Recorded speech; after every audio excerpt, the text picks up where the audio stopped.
ఎప్పుడైనా ఎక్కడైనా మీ చేతిలోనే వార్తా ప్రపంచం. మీ మొబైల్లో, మీ కంప్యూటర్లో, మీ టీవీలో. సాక్షి టీవీ డిజిటల్ ప్రసారాల కోసం లాగిన్ అవ్వండి www.youtube.com/sakshi-tv. సబ్స్క్రైబ్ సాక్షి టీవీ యూట్యూబ్ ఛానల్. ఇటీవల దేశంలో భారీ బడ్జెట్ సినిమాల సంఖ్య భారీగానే పెరిగాయి. ఏ సినిమా తీసుకున్నా బడ్జెట్ వందల కోట్లలోనే. ముఖ్యంగా ప్రభాస్, షారుఖ్, తారక్, బన్నీ, రామ్ చరణ్, మహేష్ బాబు వంటి స్టార్ల సినిమాలైతే 200 నుంచి 300 కోట్లకు పైనే. మినిమం 75 నుంచి 100 కోట్లైనా లేకుండా ప్రింట్ బయటకు రావడం లేదంటే ఆశ్చర్యపడాల్సిన పని లేదు.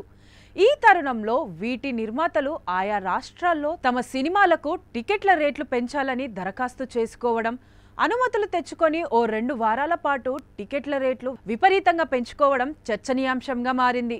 ఇప్పుడు ఈ విషయంలో మన పక్క రాష్ట్రం కర్ణాటక కీలక నిర్ణయం తీసుకుంది.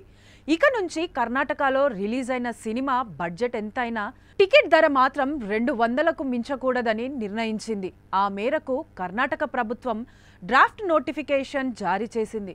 సింగిల్ స్క్రీన్స్తో పాటు మల్టీప్లెక్స్లోనూ ఇదే వర్తిస్తుందని స్పష్టం చేసింది. ఇతర భాష సినిమాలకు కూడా ఇదే వర్తిస్తుందని తేల్చి చెప్పింది. ఈ విషయంలో ఏమైనా అభ్యంతరాలుంటే 15 రోజుల్లో తెలియజేయాలని కోరింది. కర్ణాటక ప్రభుత్వ నిర్ణయంపై ప్రజల నుంచి అభినందనలు వెల్లువెత్తుతున్నాయి. ముఖ్యంగా బెంగళూరులో వీకెండ్ వచ్చిందంటే సినిమా టికెట్స్ రేట్స్ భారీగా ఉంటున్నాయి. ఒక్కో టికెట్ 1000 నుంచి 1500 కూడా ఉంటుంది. దీంతో అక్కడ తీవ్ర వ్యతిరేకత కనిపించింది.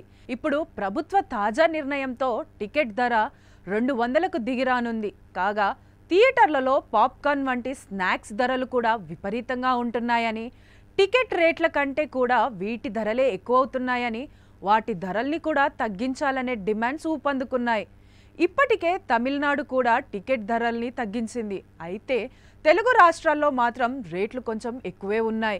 పైగా స్పెషల్ షోలు, ప్రీమియర్లు అంటూ 2 నుంచి 3 వేల వరకు బాదుతున్నారు. దీనిపై ఇండస్ట్రీతో పాటు పొలిటికల్గా కూడా చాలా చర్చలు నడిచాయి. కోర్టు కేసులు కూడా నడుస్తున్నాయి. తెలుగు రాష్ట్రాల్లో కూడా సినిమా టికెట్ల ధరలు అందుబాటులోకి తెస్తే బాగుంటుందనే డిమాండ్లు పెరుగుతున్నాయి.